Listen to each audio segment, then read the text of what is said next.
নিজের অধিকার লড়াইয়ে আদিত্যকে পাশে পেল সুদীপা। হ্যাঁ বন্ধুরা, এমনটাই দেখতে পাবো আমরা অনুরাগের ছোঁয়া ধারাবাহিকের আগামী পর্বগুলোতে। পরিস্থিতি চাপে পড়েই আদিত্য সুদীপাকে বিয়ে করতে বাধ্য হয়। বিয়ের পরেই চৌধুরী বাড়িতে সুদীপাকে নিয়ে হাজির হয় আদিত্য। সুদীপাকে দেখেই বড়মা কোনোভাবেই আদিত্যর পাশে সুদীপাকে মেনে নিতে পারে না। বড়মা আদিত্যকে স্পষ্ট জানিয়ে দেয় সুদীপা এই বাড়িতে ঢুকতে পারবে না, ওকে এই বাড়ি থেকে বের করে দাও।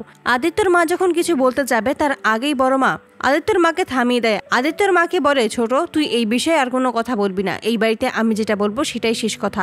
আমি এই মেয়েকে মেনে নেব না, আর আমার পছন্দের মেয়েকেই আদি বিয়ে করবে। এই মেয়ে আমার মোটেও পছন্দ নয়। সুদীপা তখন সকলের সামনে চিৎকার করে বলে ওঠে আদিত্যকে, আমি আপনাকে বলেছিলাম আমাকে বিয়ে করতে হবে না, তবুও আপনি আমার বাবার কথা রাখতেই এই বিয়েটা করলেন। এখন দেখলেন তো সবটা কিভাবে এলোমেলো হয়ে গেল।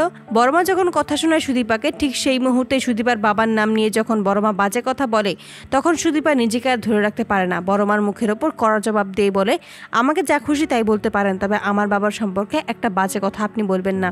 আর এটা আমার নিজের অধিকার, আমার স্বামীর বাড়িতে এখানে আমার অধিকার আছে।